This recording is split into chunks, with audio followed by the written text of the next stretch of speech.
রাজভাইয়ের নাটকের যে সফলতা, বাংলা নাটকের সফলতা, আমরা সবাই ভাগ্যবান যে এরকম একজন মেধাবী পরিচালক কাজ শুরু করেছেন সফলভাবে।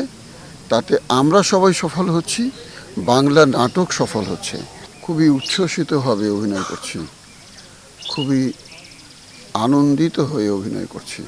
আমি মনে করছি যে এটা আমার সৌভাগ্য, এত সুন্দর একটি নাটকে মোহাম্মদ মোস্তফা কামাল রাজ আমাকে অভিনয় করবার সুযোগ দিয়েছেন।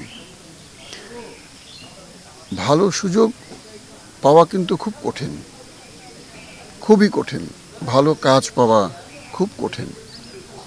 তবে রাজভাইয়ের নাটকের যে সফলতা, এটা আমি যদি বিস্তরভাবে আলোচনা করি, সেটা আমি মনে করি যে এখন বাংলা নাটকের সফলতা।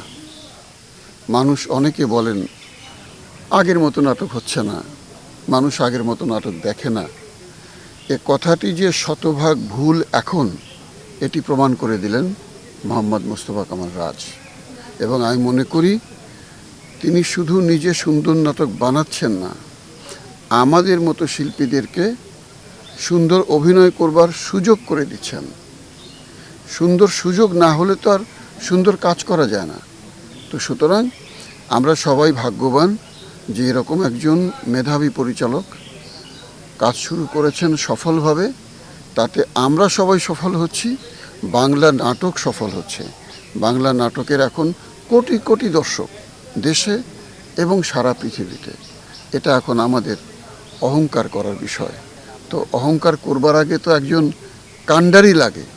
তো আমাদের কাণ্ডারি রাজভাই, আমরা আল্লাহ পাকের কাছে শুকরিয়া করি যে সবাই মিলে যেন আরও সুন্দর সুন্দর কাজ করতে পারি, দর্শকদের আনন্দ দিতে পারি, মুগ্ধ করতে পারি।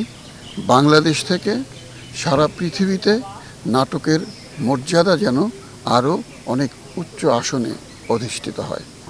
এটা আমাদের এই গল্পে আমার একটি দৃশ্য যখন অন এয়ার হলো, এরপরে যে দেশ থেকে বিদেশ থেকে মানুষের কৃতজ্ঞতা, দর্শকদের কৃতজ্ঞতা, এটা আমাকে কাঁদিয়েছে।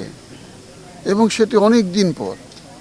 আমার বারবার আসলেই হুমায়ূন স্যারের কথা মনে হচ্ছিল যে এরকম অবস্থা তো আমাদের তখন ছিল।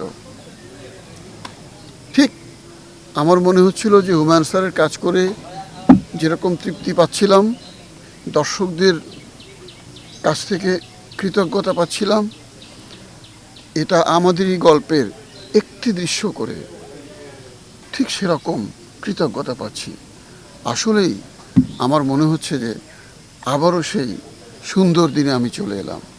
এখন আমরা সবাই আশাবাদী, আমাদের সবার কাণ্ডারি মোহাম্মদ মোস্তফা কামাল রাজ যেন দীর্ঘায়ু হন, আমরা সবাই যেন তার সঙ্গে আরও সুন্দর সুন্দর কাজ করতে পারি।